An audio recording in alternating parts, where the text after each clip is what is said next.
नमस्कार, आज हम इस वीडियो में बात करेंगे पुंडरी विधानसभा की। तो पुंडरी विधानसभा में चुनाव इस बार सबसे अधिक रोचक हो चला है। यहां मौजूदा विधायक एवं आज़ाद प्रत्याशी रणधीर गोलन द्वारा कांग्रेस प्रत्याशी सुल्तान जडोला को समर्थन दिए जाने के कारण अधिकतर रोड बिरादरी कांग्रेस प्रत्याशी के पक्ष में एकजुट नजर आने लगी है, जिसका सबसे बड़ा नुकसान भाजपा को होता दिख रहा है, क्योंकि भाजपा ने भी रोड बिरादरी से ही सतपाल जांबा को अपना प्रत्याशी बनाया है, जिसकी चुनाव में कहीं कोई ज्यादा चर्चा सुनाई नहीं दे रही।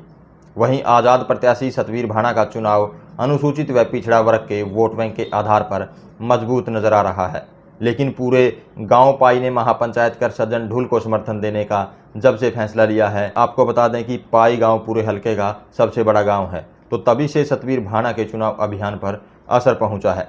अब मुकाबला सुल्तान जडोला, सतवीर भाना व सज्जन ढुल के बीच नजर आ रहा है। हालांकि भाजपा यहां खुद को मजबूत मान रही है, लेकिन रोड समाज के दो बड़े नेता जब एकजुट हो गए हैं तो भाजपा को इसका सबसे ज़्यादा नुकसान होता दिख रहा है। बताया यह भी जा रहा है कि चुनाव से महज 6 माह पहले भाजपा में सक्रिय हुए सतपाल जांबा को टिकट दिए जाने के कारण भी भाजपा का कार्यकर्ता निराश व हताश है। सतपाल जांबा भी संगठन व लोगों पर कोई खास प्रभाव नहीं छोड़ पाए हैं। उनके लिए भाजपा के काडर मतदाता को मना पाना ही टेढ़ी खीर साबित होता दिख रहा है। पूर्व विधायक एवं आज़ाद प्रत्याशी दिनेश कौशिक तो पैसों में टिकट देने तक का आरोप लगा चुके हैं।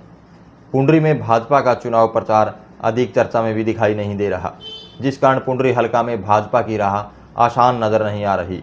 वहीं सतवीर भाना, सज्जन सिंह ढुल व कांग्रेस प्रत्याशी सुल्तान जडोला जीत के लिए एडी चोटी का जोर लगाए हुए है। हालांकि प्रोफेसर दिनेश कौशिक भी चुनावी मैदान में हैं और पूर्व मंत्री नरेंद्र शर्मा भी चुनाव लड़ रहे हैं, लेकिन दोनों नेताओं में ब्राह्मण वोट बैंक बंटने की संभावनाओं के चलते एक दूसरे को ही पछाड़ने की चर्चाएं हैं।